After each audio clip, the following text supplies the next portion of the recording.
O Senhor esteja convosco. Ele está no meio de nós. Proclamação do Evangelho de Jesus Cristo segundo Lucas. Glória a vós, Senhor.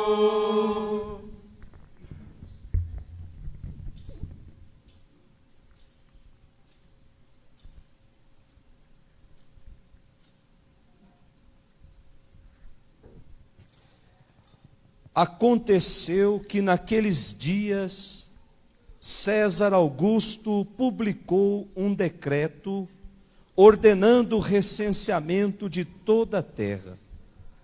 Este primeiro recenseamento foi feito quando Quirino era governador da Síria. Todos iam registrar-se, cada um na sua cidade natal. Por ser da família e descendência de Davi, José subiu da cidade de Nazaré, na Galileia, até a cidade de Davi, chamada Belém, na Judeia, para registrar-se com Maria, sua esposa, que estava grávida. Enquanto estavam em Belém, completaram-se os dias para o parto, e Maria deu à luz o seu filho primogênito. Ela o enfaixou e o colocou na manjedoura, pois não havia um lugar para eles na hospedaria. Naquela região havia pastores que passavam a noite nos campos, tomando conta do seu rebanho. Um anjo do Senhor apareceu aos pastores, a glória do Senhor os envolveu em luz, e eles ficaram com muito medo. O anjo, porém, disse aos pastores: não tenhais medo, eu vos anuncio uma grande alegria, que será para todo o povo. Hoje, na cidade de Davi, nasceu para vós um Salvador, que é o Cristo Senhor. Isso vos servirá de sinal.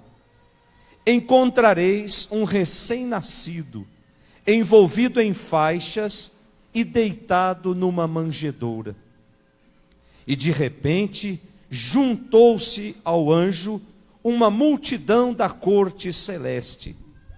Cantavam louvores a Deus, dizendo: glória a Deus no mais alto dos céus, e paz na terra aos homens por Ele amados. Palavra da salvação. Glória a vós, Senhor. Hoje nasceu para nós o Salvador, o Messias, que é Cristo Senhor.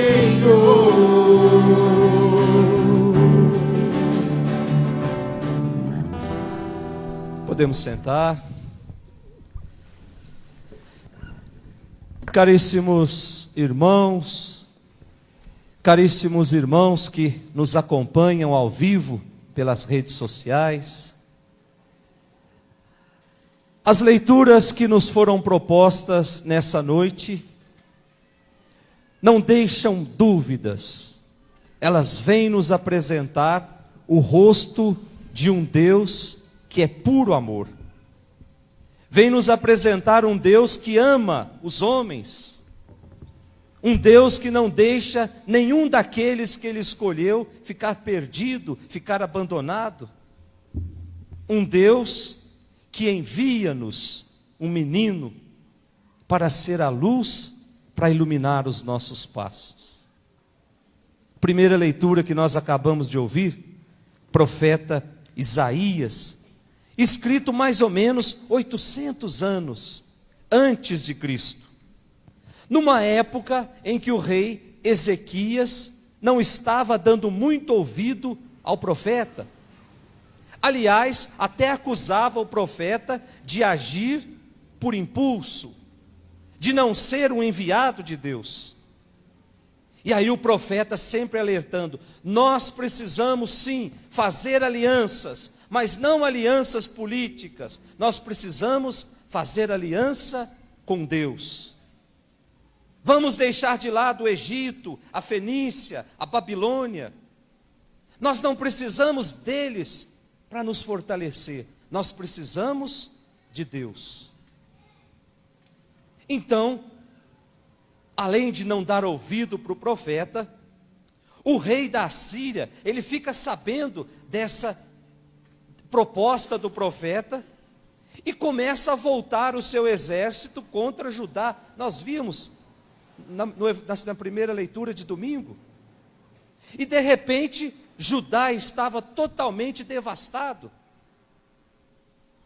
E aí no ano 701, Ezequias e todo o seu reinado passam a ser escravos dos assírios, tendo que pagar tributos, tendo que pagar impostos.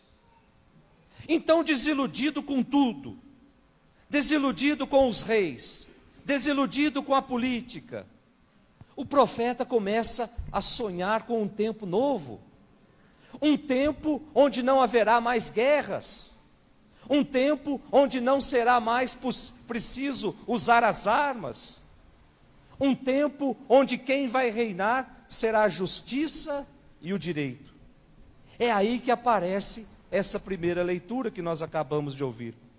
E para descrever essa situação de frustração, essa situação de desespero, de falta de esperança, de falta de perspectiva, como é que começa a primeira leitura?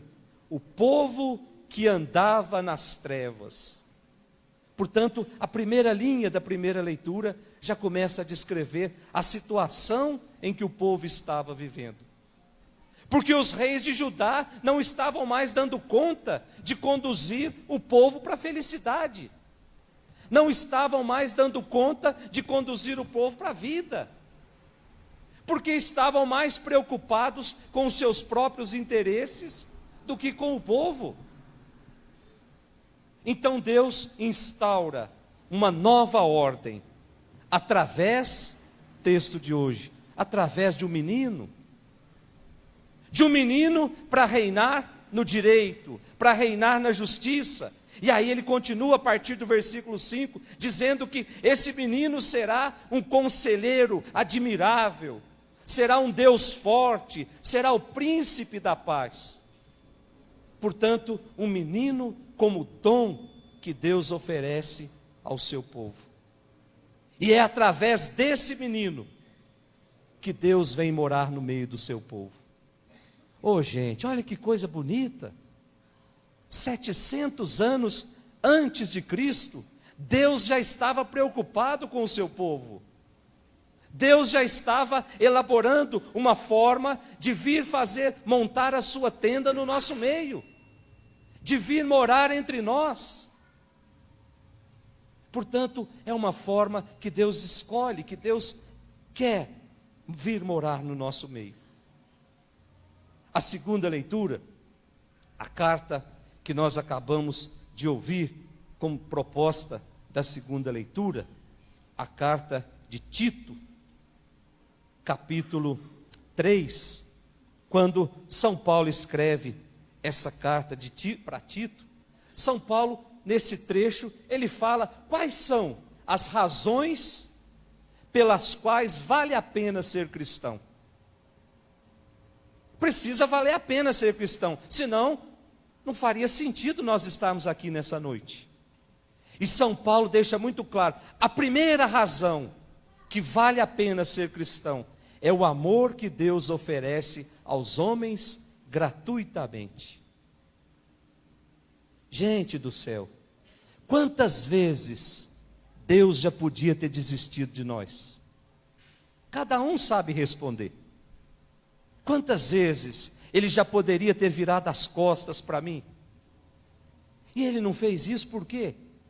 São Paulo está dizendo, porque Ele nos ama. Ele não nos criou para sermos eternos infelizes. Ele não nos criou para passarmos uma vida inteira mergulhada na dor, mergulhado no sofrimento. Não. A proposta de Deus é que tenhamos vida.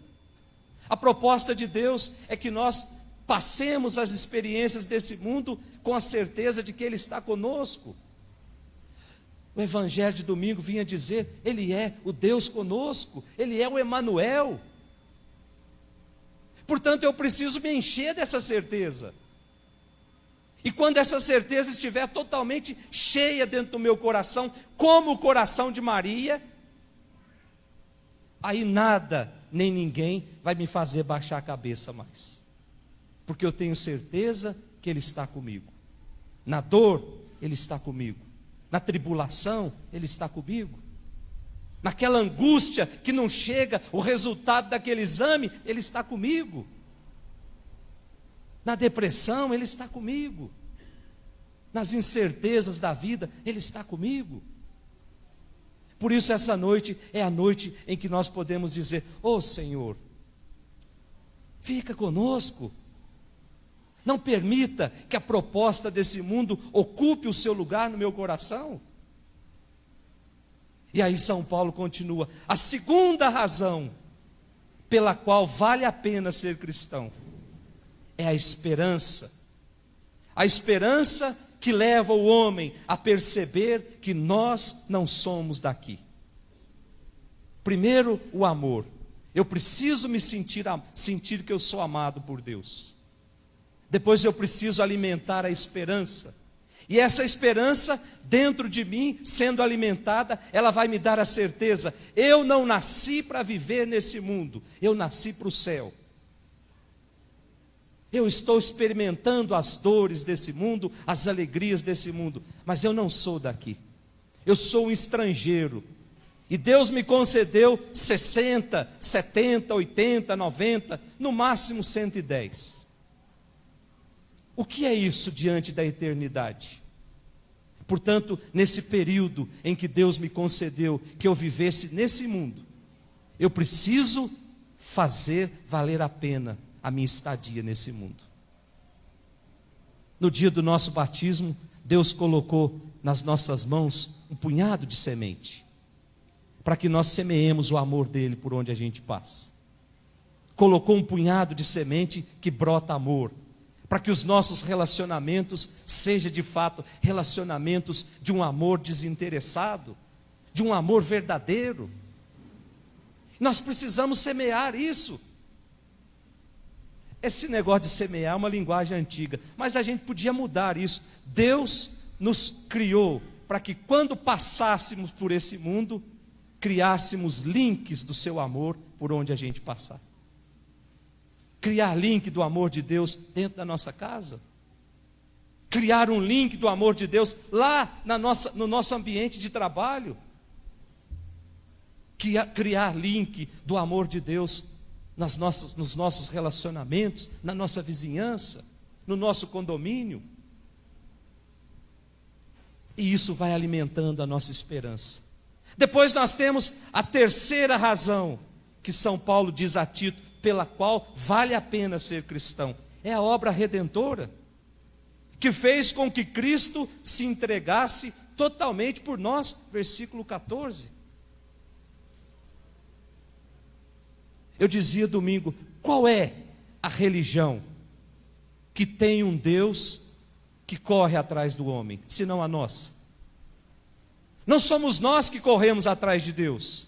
Foi Deus que, num dia, transbordando de amor, quis correr atrás de nós.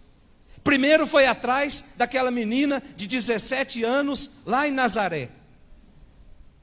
E chegando lá em Nazaré, ele pede licença para aquela menina para começar o seu projeto de amor. Portanto, é Deus que vem atrás de nós. E Ele vem atrás de nós porque Ele sabe que dentro do nosso coração bate o desejo de sermos melhores. Pode ser que eu não mostre isso para os outros, mas Deus sabe o que tem ali dentro. Deus sabe das vezes que eu chorei lá no meu quarto. Deus sabe das vezes que eu assumi o propósito, por hoje eu não vou fazer mais a coisa errada. mas tentado pelas coisas do mundo, eu começo a fazer tudo errado de novo. Aí Deus vem com mais a sua proposta, com mais uma proposta, como que dizendo para nós: não precisa ter medo, caiu, levanta, tenha certeza que eu estou aqui, tenha certeza que eu vou passar com você por todas essas tribulações. E você quer uma prova maior? Meu filho morreu na cruz por você. Portanto, São Paulo está dizendo, é a obra redentora que levou Cristo a entregar-se totalmente por nós. Versículo 14 da segunda leitura. Meus irmãos, será que nós temos consciência disso? Que o amor de Deus manifestado em Jesus é sinal de amor por nós? Deus amou Jesus da mesma forma que me ama, da mesma forma que ama cada um de nós. Mas eu preciso tomar consciência disso, que essa aventura de Deus vindo morar no nosso meio, que essa aventura de Deus querendo montar a sua tenda no nosso meio, é uma forma de dizer para nós que Ele nos ama. Nós vamos tomar consciência disso olhando para as 4 semanas que antecederam o Natal. Como é que eu preparei o meu Natal nessas 4 semanas? O centro do meu Natal foi Jesus ou foi o Papai Noel? O meu coração se transformou numa manjedoura ou num trenó? Basta olhar para trás e perceber como é que eu me preparei nessas 4 semanas. Dependendo da minha resposta, ninguém precisa dizer, basta responder com o coração. Dependendo da minha resposta, o Natal acaba amanhã. E por fim, a gente olha rapidamente o nosso evangelho de hoje.